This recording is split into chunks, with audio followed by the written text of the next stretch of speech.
그러니까 이사야서 말씀을 계속적으로 보고 있습니다. 이사야서 말씀을 보게 되면 이게 선지서 말씀이 그냥 이게 되게 어렵습니다.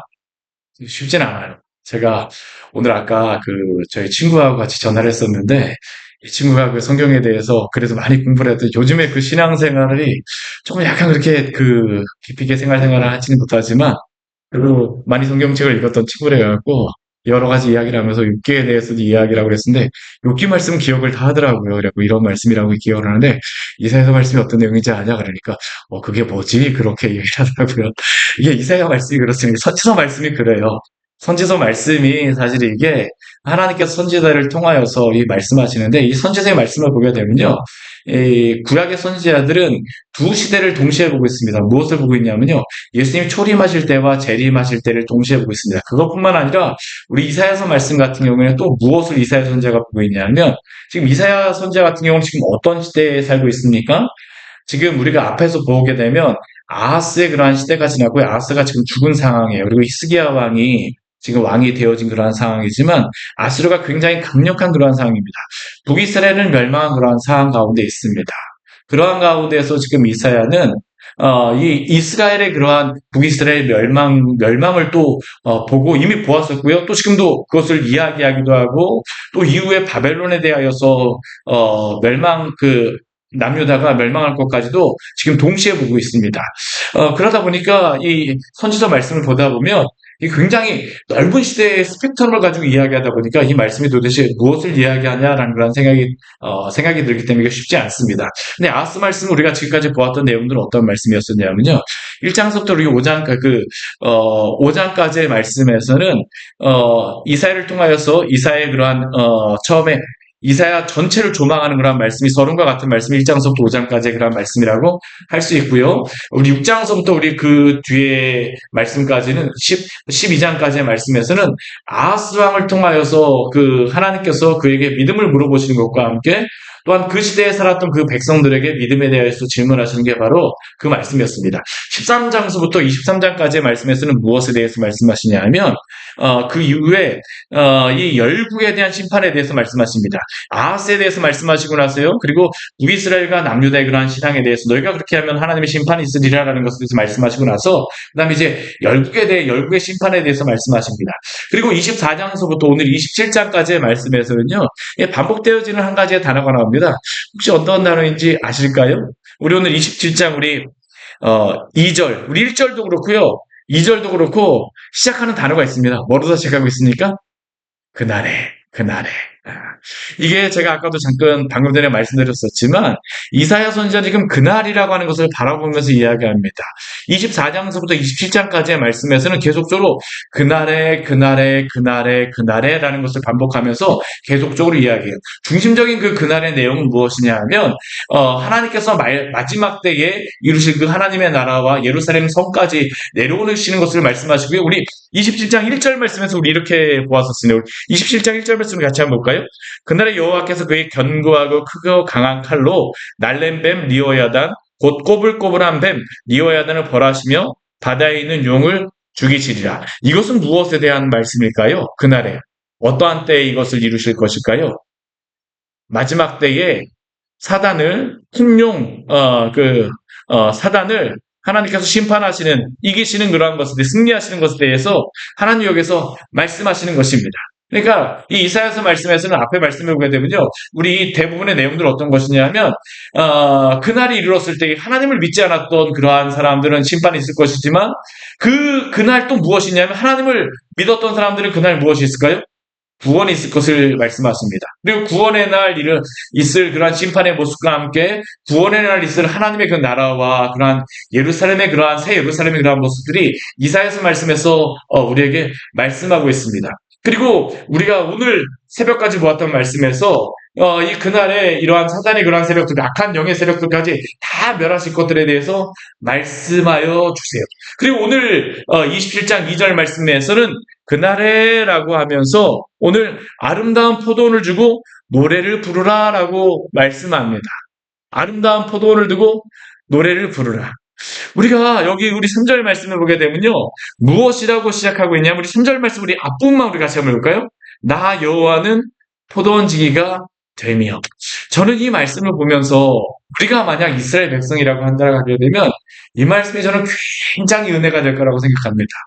나 여호와는 포도원지기가 되며. 왜 그럴까요? 왜 여호와가 포도원지기가 된다라는 것이 이 백성들에게는 굉장한 위로가 되겠습니까? 사실 지금 이 시대가 녹록지 않기 때문입니다.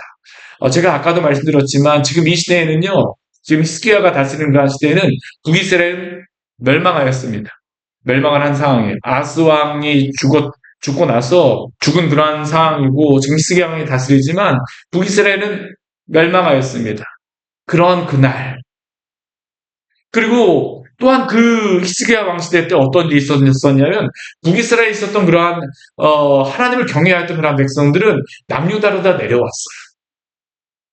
근데 하나님께서 지금 여기서 나 여호와는 포도원지기가 되미어라고 말씀하시지만 사실 우리 이사야서 말씀에서는 포도원에 대한 노래를 하라고 말씀하시는데 포도원에 대한 노래가 한 번만 나온 게 아닙니다.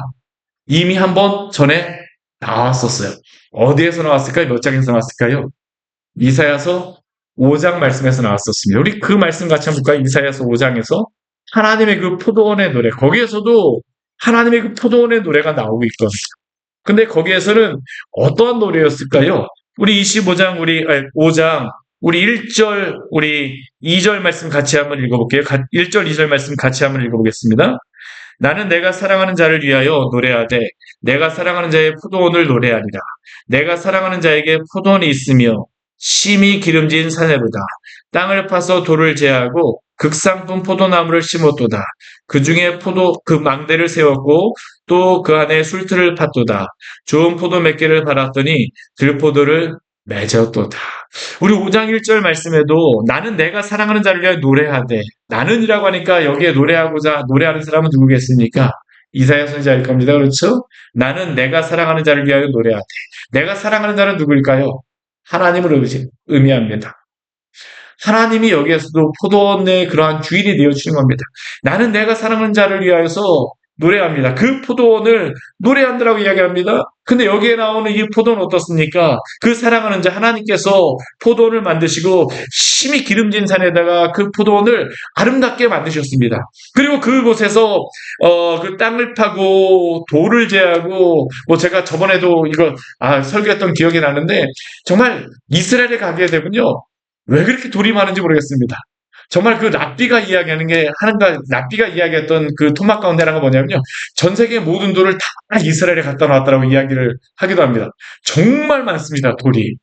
그 산 위에다가 그 이스라엘 땅이 있거든요. 근데 그곳에 얼마나 그 돌들이 많은지 진짜 돌이 너무나 많아가지고요. 이건 진짜 제가 농사 짓지 않는 제가 봐도 여기서 어떻게 농사를 짓나라는 생각이 드는데 하나님 근데 그 땅에다가 이스라엘 백성들을 심으셨어요. 그리고 그 돌 많은 곳에서 하나님 어떻게 하셨냐면 땅을 파갖고 돌을 제하여서 극상품 포도나무 그 광야에서 40년 동안 정말로 훈련시키시고 다듬은 극상품 포도나무와 같은 그 이스라엘 백성들을 그 기름진 땅에다가 심으셨습니다.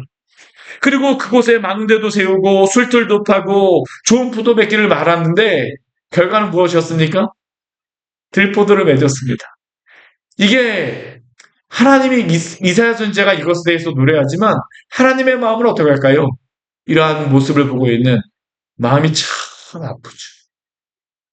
사실 이 노래 다음에 오늘 나오는 말씀이 바로 오늘 27장에 나와 있는 이 말씀입니다. 나 여호와는 포도원지기가 되며 이렇게 이스라엘 백성들이 하나님 앞에서 극상품 포도나무를 심었는데도 불구하고 들포도를 맺음으로 말미암아 하나님께서 그 뒤에 보게 되면 어떻게 하신다라고 이야기하냐 하면 하나님께서 거기에 대해서 심판을 내리신다라고 말씀하세요. 비도 내리지 않으시고 하나님께서 그곳에 여러 가지 징계를 하시겠다라고 말씀하세요.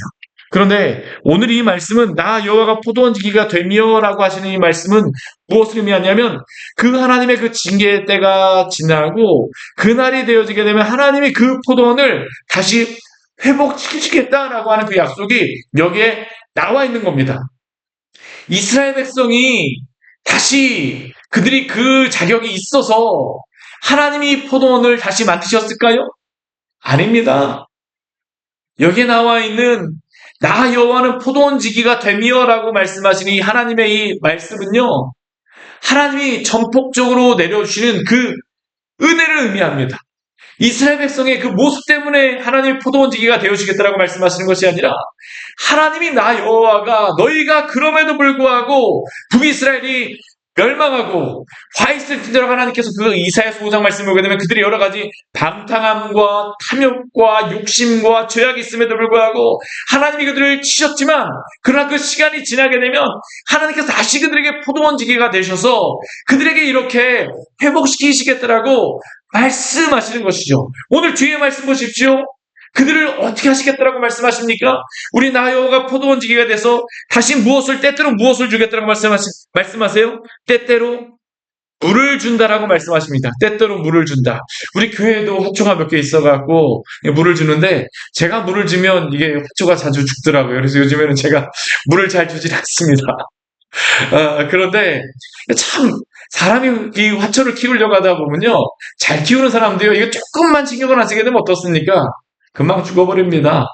근데 하나님께서 어찌 보면 지금 그 여러 가지 많은 그러한 고난과 환난을 당하고 지금 그러한 많은 일들을 당하는 백성들에게 약속해 주는 게 뭐냐면, 내가 직접 포도원지기가 되어서 물을 주겠다라는 겁니다.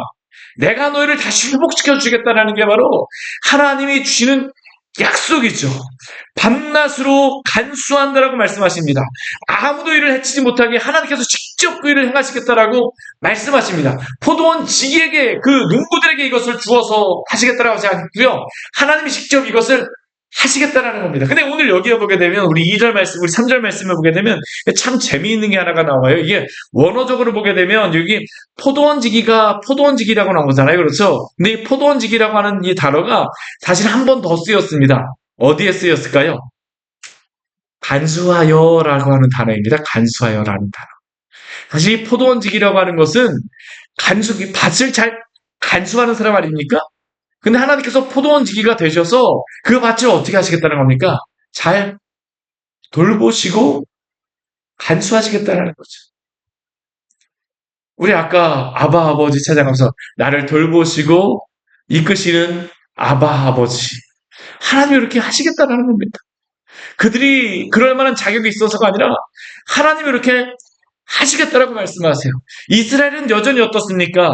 우리 4절 말씀에 보게 되면요, 하나님께서 포도원에 대해 노함이 없다라고 말씀하시지만 그들은 여전히 무엇을 내고 있냐면 찔레와 가시를 내면서 여전히 하나님을 대적하여 싸우려고 합니다. 근데 하나님께서 그들에게 뭐라고 말씀하십니까? 그들에게 그렇게 하면 안 된다라고 말씀하십니다. 만약 너희가 계속적으로 그렇게 하게 되면 그것을 밟고 모아 불사르겠다라고 말씀하세요. 그들에게 대신에 무엇을 하라고 말씀하십니까? 오늘 5절 말씀 같이 한번 읽어볼까요? 그리하지 아니하면 내 힘을 의지하고 나와 화친하며 나와 화친할 것이니라. 사실 하나님이 그들에게 징계를 그냥 베푸시는 게 아닙니다. 왜 하나님께서 그들에게 징계를 베푸실까요? 왜 하나님이 그들에게 그 밟고 뭐 불사르겠다고 말씀하실까요? 그들이 하나님을 향해서 찔레와 가시를 내었기 때문입니다. 하나님은 그런데 그러한 그 이스라엘 백성들을 알고 계십니다. 그럼에도 불구하고 그들에게 무엇을 말씀하시냐면요, 그리하지 말아라. 그리하지 말아라. 대신 무엇을 하라고 말씀하세요? 내 힘을 의지하여서, 나를 의지함으로 나와 화친하며 나와 화친하자. 여기 화친이라고 하는 단어가 어떤 단어냐면요, 샬롬이라는 단어입니다. 샬롬. 사실 우리의 죄라는 것은 무엇일까요? 하나님이 우리를 그냥 몰아내시고 하나님이 우리를 그냥 징계하시고 하나님이 우리를 모른 채 하시는 것입니까? 아닙니다. 인간이 죄를 범하였기 때문에 하나님과 죄의 담이 쌓였죠. 근데 하나님께서는 그러한 인간을 향해서 어떻게 하십니까? 구원의 은혜를 베풀어 주십니다.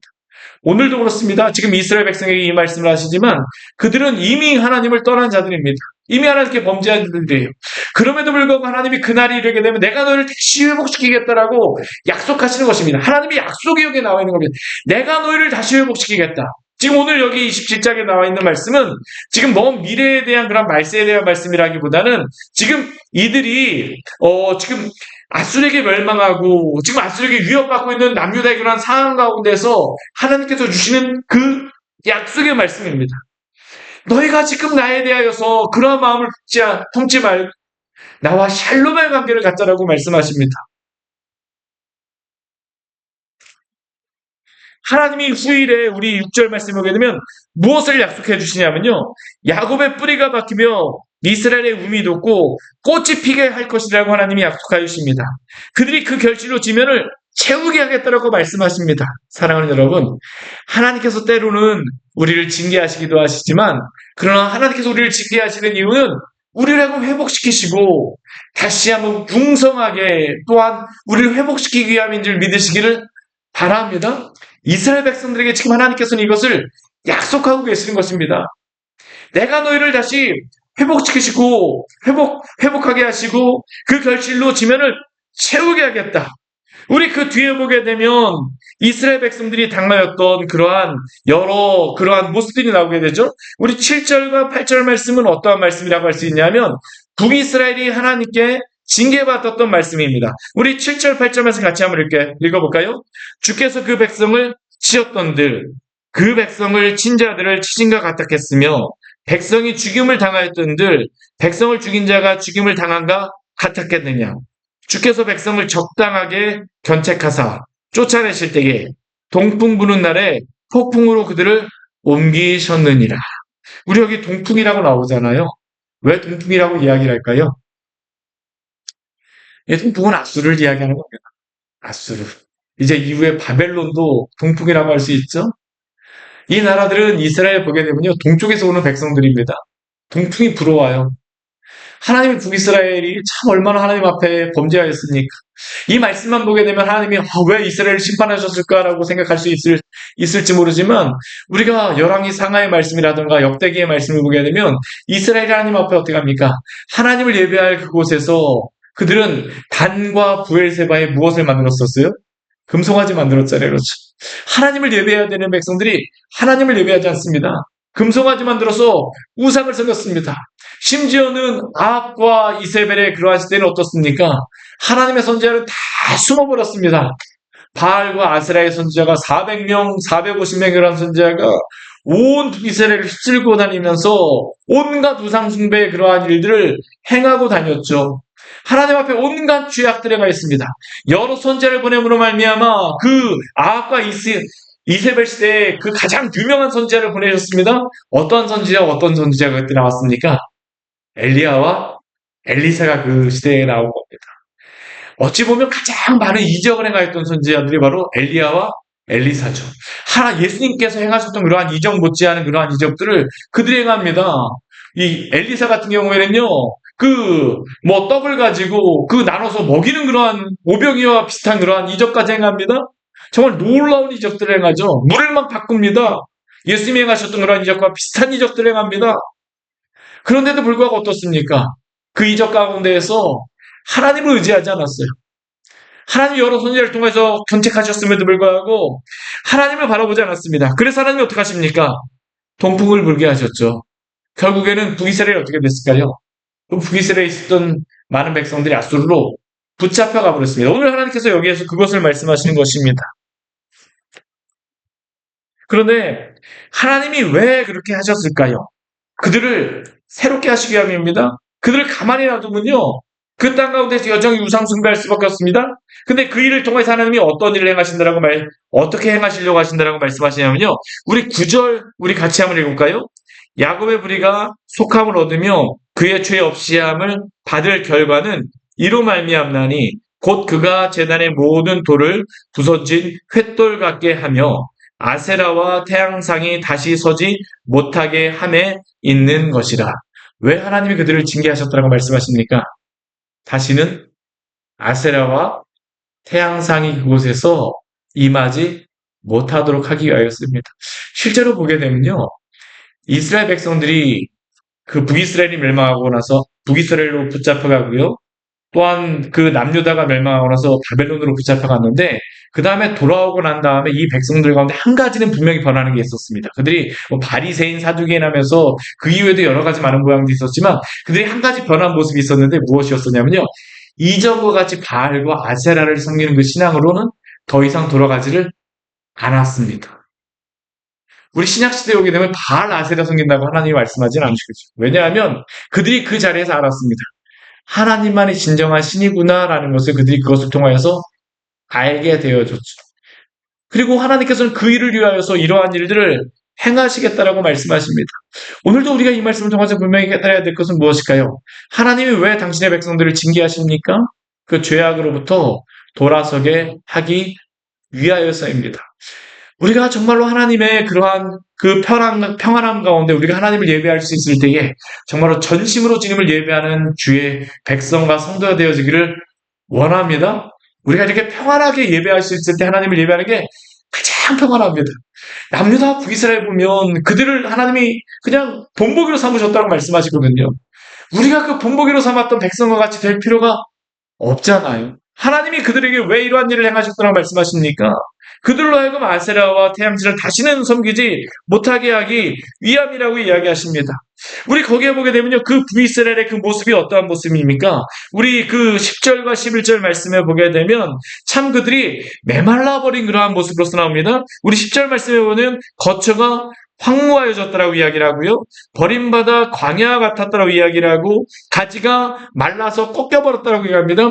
그냥 말라서 꺾어버렸으니까 그럼 나중에 그것은 무엇으로 사용할까요? 땔감으로 사용하는 겁니다. 땔감. 사실 우리가 성도가 하나님 앞에서 이 은혜가 없게 되면요. 세상 사람들에게 또한 세상에게 정말 땔감과 같이 되어집니다. 이리저리 막 휘둘리죠. 근데 하나님의 백성들이 이 세상 가운데에서도 그 능력을 발휘할 수 있는 것은 무엇입니까? 하나님 안에 뿌리박고 하나님으로부터 영양분을 취하는 것입니다. 오늘 이스라엘 백성들의 그 모습이 바로 이것이었죠. 이리저리 흩어진 그러한 그들의 모습은 땔감과 같은 그러한 모습이라는 것입니다. 그런데 하나님의 약속은 무엇입니까? 비록 그들이 땔감과 같이 이곳저곳으로 흩어졌지만 우리 12절 말씀에서 하나님이 그들에게 약속해 주십니다. 우리 12절 말씀 우리 같이 한번 읽겠습니다.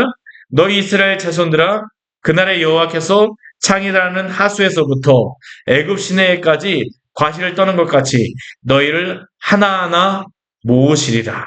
또 우리 13절도 같이 한번 읽을게요. 그날에 큰 나팔을 불리니 아수르 땅에서 멸망하는 자들과 애굽 땅으로 쫓겨난 자들이 돌아와서 예루살렘 성산에서 여호와께 예배하리라. 아멘. 우리 이 말씀은 무엇에 대한 말씀입니까? 비록 이러한 그 하나님의 징계와 심판이 있다 할지라도 남은 자는 돌아오게 하시겠다는 겁니다. 우리 이사야서 말씀을 보게 되면요. 계속적으로 강조하는 것 가운데 한 가지가 뭐냐면 남은 자 사상입니다. 남은 자. 남은 자는 어떠한 사람들입니까? 끝까지 믿음을 지킨 사람들이죠. 이사야서 말씀에서는 믿음을 가지라고 이야기합니다. 아하스 왕에게도 믿음을 가지면 내가 너를 지키고 보호하겠다고 말씀하십니다.